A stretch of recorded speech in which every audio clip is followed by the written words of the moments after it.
Todos conhecem Anne Frank, seu rosto, diário e história, mas há algo sobre o qual quase ninguém fala. Anne Frank virou símbolo do Holocausto não por representar melhor as 6 milhões de vítimas, mas talvez por sua história ser a mais fácil para o mundo aceitar. Mesmo enquanto a guerra acontecia lá fora, ela reescrevia e revisava seu diário, acreditando que algum dia alguém o leria. Ela estava certa, mas não da maneira que imaginava. Ela não editou suas próprias palavras, nem teve chance de terminar sua história.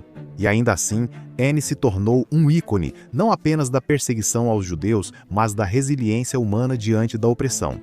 Então, Anne Frank se tornou um ícone porque sua história tornou o Holocausto mais fácil de encarar?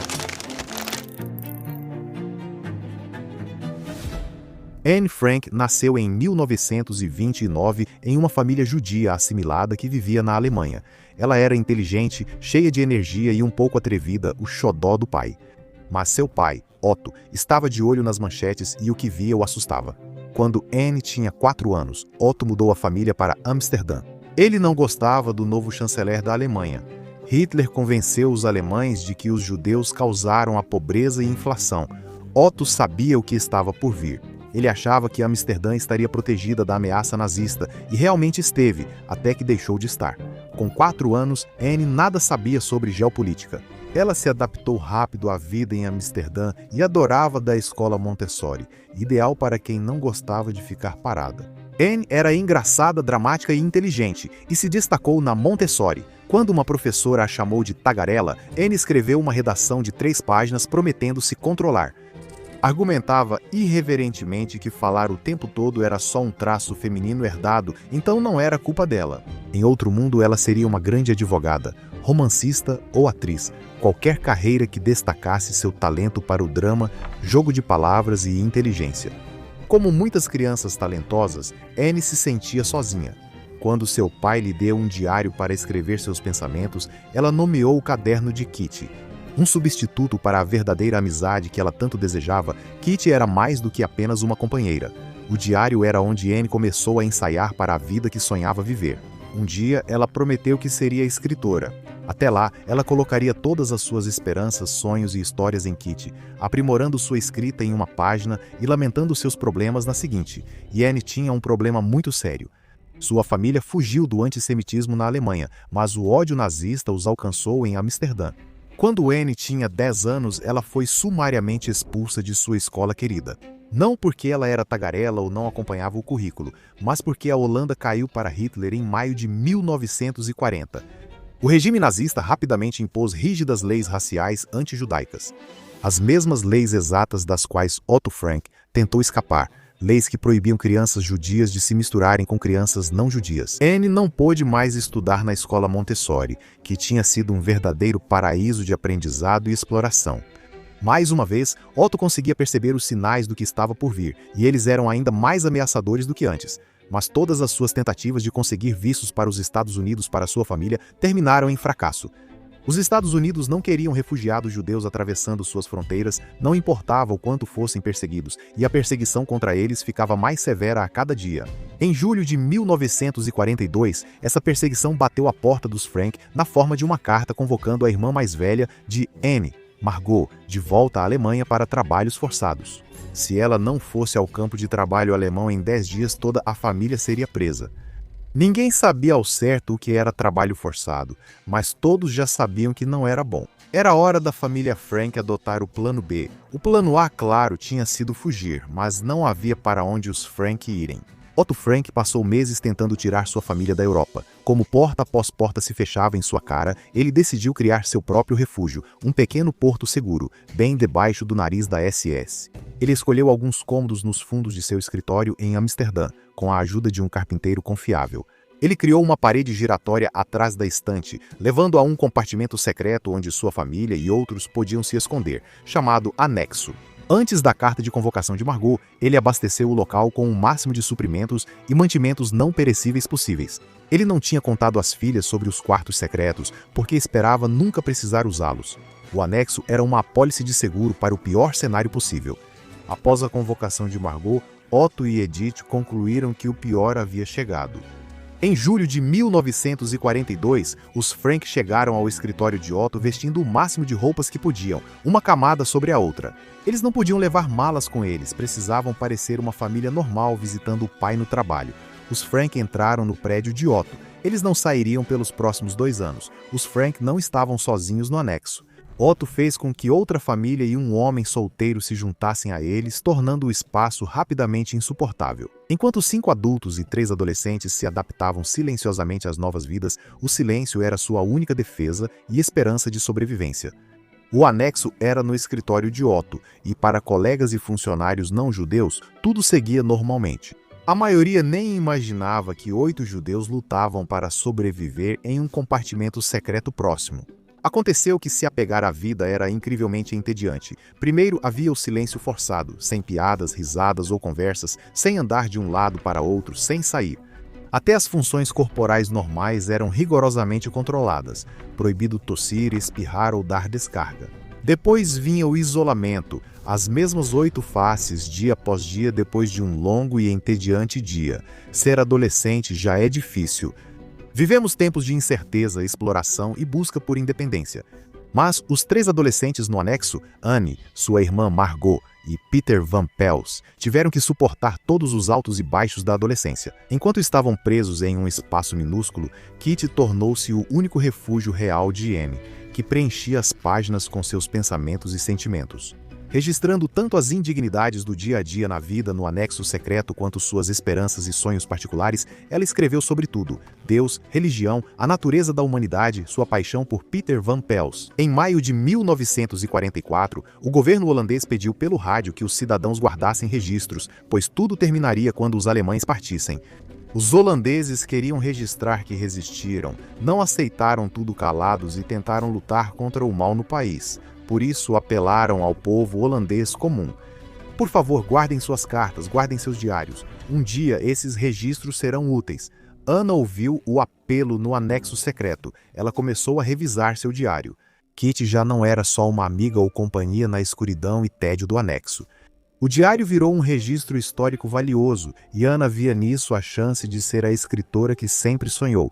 Continuava escrevendo sobre seus pensamentos e cotidiano. Mas, mesmo antes do fim da guerra, Anna já pensava no futuro, em sua contribuição para as crônicas da vida cotidiana. Sob a ocupação alemã, Anna estava cheia de entusiasmo com seu novo propósito, editando e reescrevendo todos os dias.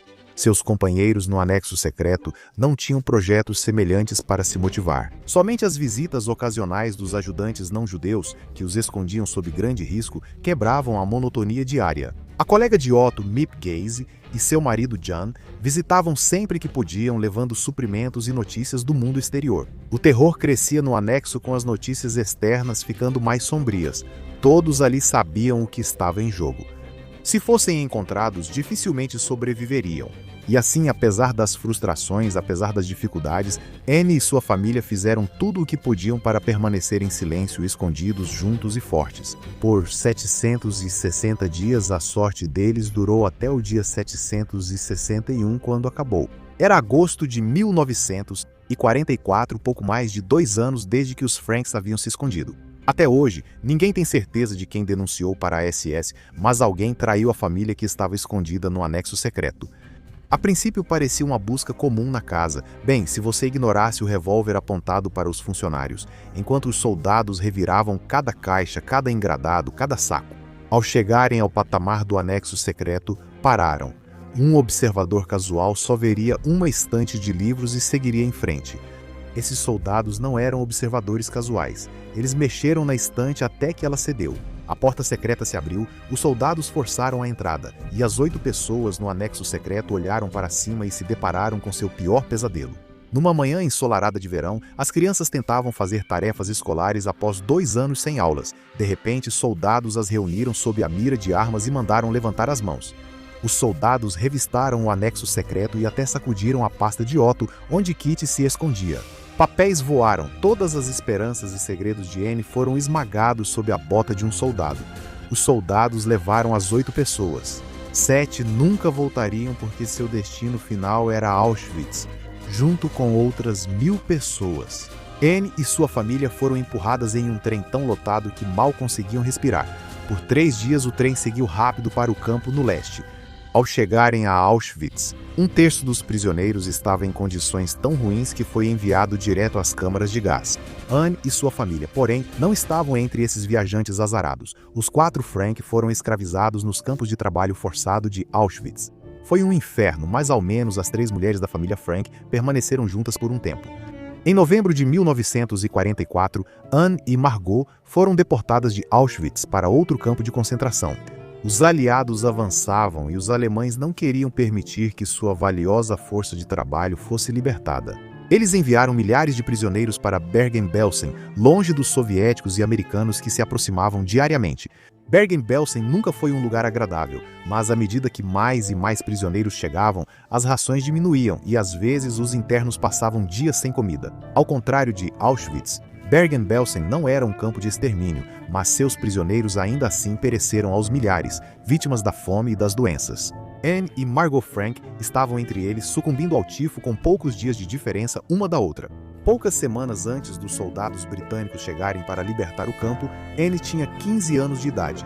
Após a libertação, Otto Frank retornou à Holanda, sendo o único sobrevivente do anexo secreto. De alguma forma, ele conseguiu sobreviver em Auschwitz. Ele ainda estava vivo quando os soviéticos libertaram o campo. Sem saber o destino de sua família, Otto fez o caminho de volta para Amsterdã, alimentando a esperança de que sua esposa e suas filhas ainda estivessem vivas. Mas eles não eram tudo o que restava da família de Otto. Havia Kitty, o diário onde Anne derramou seu coração e alma. Depois que os alemães descobriram o anexo secreto e levaram seus moradores, Miep Gies entrou e encontrou as páginas de Kitty espalhadas pelo chão. Ela as recolheu e esperou, certa de que um dia alguém voltaria.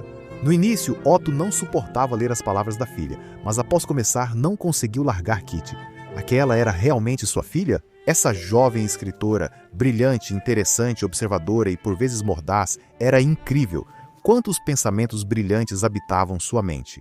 Anne se foi, mas Otto não deixou sua memória sumir. Os amigos leram o diário e ficaram espantados. Um deles escreveu que, ao terminar a leitura, sentiu-se transportado de sua rotina ao mundo surreal da ocupação alemã. Os amigos de Otto acharam um editor, que condensou o diário e removeu trechos que Otto não queria expor. Os pensamentos secretos de Anne, reflexões sobre sexo, romance e questões familiares privadas, além de críticas ao casamento dos pais, permaneceriam ocultos. Otto decidiu que isso não era da conta do mundo e queria que o diário focasse no idealismo e na esperança de Anne. Ele queria que as pessoas vissem sua filha, sua esperança, bondade, idealismo e amor pelo mundo. Mesmo com as circunstâncias terríveis dela, desejava que se sentissem inspiradas. Sua filha tinha uma mensagem para o mundo e talvez essa adolescente pudesse ajudar o mundo a encontrar uma cura. Enquanto o mundo lidava com o ocorrido, Anne provavelmente teria várias opiniões sobre a versão publicada de seu diário. Como todo escritor, ela era exigente e precisa com seu trabalho, e provavelmente teria feito escolhas diferentes das de Otto, mas não estava mais viva para ser exigente e perfeccionista. Então Otto revisou os pensamentos de sua filha da melhor forma que pôde e enviou para as editoras. A primeira edição, no original em holandês, foi lançada em 1947. Se tivesse sobrevivido, Anne teria 18 anos e talvez se surpreendesse com o sucesso do diário. A versão em holandês vendeu dezenas de milhares de cópias, assim como as traduções em francês e alemão, mas os editores ingleses não tinham tanta certeza sobre esse diário do pós-guerra. Por que alguém o leria? Por que alguém gostaria de um lembrete daqueles anos terríveis? Assim, o editor fez apenas 5.000 cópias e não investiu em divulgação. Assim como na Europa, o livro desapareceu rapidamente das prateleiras. Uma resenha do New York Times elogiou o diário e sua jovem autora, observando que a angústia ao pensar em quanta força criativa, quanta pura beleza de viver foi interrompida pelo genocídio. Mas, através de seu diário, Anne continua vivendo da Holanda para a França, para a Itália, Espanha. Os alemães também publicaram seu livro, e agora ela chega à América. Certamente será amplamente amada por isso. Essa jovem sábia e maravilhosa traz de volta um prazer comovente no infinito espírito humano. O crítico estava certo. Anne era quase universalmente amada. Sua história é ensinada a crianças do mundo todo, da mesma idade que ela tinha ao se esconder. E em sua sabedoria, seu otimismo, sua precocidade e sua bondade, Anne agora é um ícone, um símbolo dos 6 milhões de judeus massacrados em 6 anos. A história dela é trágica, mas esperançosa, destacando a bondade de estranhos, a bondade inerente da humanidade. Porque ela não escreveu sobre campos de extermínio, não escreveu sobre fome ou doenças ou assassinatos em massa, ela não escreveu sobre ver sua família sendo alinhada e fuzilada, depois jogada em uma vala comum. Ela não escreveu sobre Auschwitz, as câmaras de gás ou as chaminés sempre soltando fumaça. Ela escreveu sobre esperança, sobre a vida, sobre a bondade inerente da humanidade, e a frase mais famosa do seu diário é também a mais irônica. Eu ainda acredito que, apesar de tudo, as pessoas são realmente boas de coração. A história de Anne forneceu uma introdução conveniente ao Holocausto.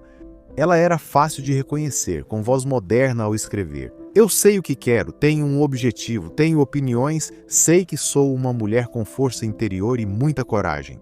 Ela era ousada, engraçada, reflexiva e curiosa, e sua história, embora terrível, tinha um arco interessante, mas a história de Anne, é claro, está incompleta. Ela termina antes da descoberta, termina antes de Auschwitz, antes de Bergen-Belsen, antes do fim, e isso a torna relativamente fácil de ler. O historiador do Holocausto Alvin Rosenfeld acredita que a popularidade do diário é um exemplo da americanização do Holocausto. Ele diz que a Anne Frank que recordamos é a que escolhemos lembrar. Ler sua história nos faz sentir bem, até otimistas e inspirados. Afinal, se Anne conseguiu manter a esperança, nós também podemos. Ela transformou atrocidades em afirmação. É uma compreensão reconfortante do Holocausto, mas também é incompleta. Em um artigo da New Yorker de 1997, a escritora judia Cynthia Ozick refletiu sobre os 50 anos desde que o Diário de uma Jovem foi publicado pela primeira vez. Ele foi censurado, distorcido, transmutado, deturpado, reduzido. Ele foi infantilizado, americanizado, homogeneizado, sentimentalizado, falsificado, transformado em kitsch e, de fato, descaradamente e arrogantemente negado, tudo isso enquanto contribui para a subversão da história. Essa subversão começou já em 1952 com a primeira edição americana do Diário. O editor pediu à ex-primeira-dama Eleanor Roosevelt que apresentasse o livro. Seu prefácio afirmava que o Diário não é primeiramente um livro judaico e atrairá também leitores menos especializados e mais amplos. Em vez disso, é um exemplo da suprema e brilhante nobreza do espírito humano, inspirador, palatável e desvinculado do contexto mais amplo e das mecânicas do genocídio. Nos anos seguintes, a lenda de Anne só cresceu. O Anexo Secreto é a atração turística mais popular de Amsterdã, algo para fazer entre comer um maravilhoso brunch de panquecas e ir ver as tulipas. Até Justin Bieber visitou, escrevendo no livro de visitas que Anne era incrível e que esperava que ela fosse uma belieber. É fácil criticar Bieber por seu comentário desinformado, mas ele está longe de ser o único que não entende a história de Anne. Anne foi usada de forma errada como símbolo por grupos sem respeito ou entendimento por sua história, incluindo ativistas pró-Hamas que a mostram com um kefiyeh. Manifestantes comparam os lockdowns da Covid-19 ao isolamento da família Frank. Até o músico desacreditado Roger Waters projetou o nome dela na tela durante um show na Alemanha para traçar paralelos entre Israel e o regime de Hitler. Na melhor das hipóteses, esses são usos ignorantes e ofensivos da história de Anne. Na pior, abertamente antissemitas, sendo esses apenas os mais graves do uso de sua imagem. Ao transformá-la no símbolo do Holocausto, nós a reduzimos de uma adolescente complicada, sofisticada e às vezes difícil para uma figura quase santa. Um retrato unidimensional de uma boa pessoa cuja bondade contrasta fortemente com as circunstâncias trágicas de sua curta vida. E nós suavizamos os horrores que ela e outras vítimas sofreram ao interromper a história. Antes de Auschwitz, antes de Bergen-Belsen, Anne não era uma metáfora para a resiliência do espírito humano. Ela era uma criança assassinada pelos nazistas apenas porque era judia? A memória dela foi suavizada, branqueada e achatada, nos oferecendo uma história reconfortante sobre o Holocausto e o triunfo do espírito humano. Mas a história de Anne Frank não é o ponto final da educação sobre o Holocausto, é apenas o começo.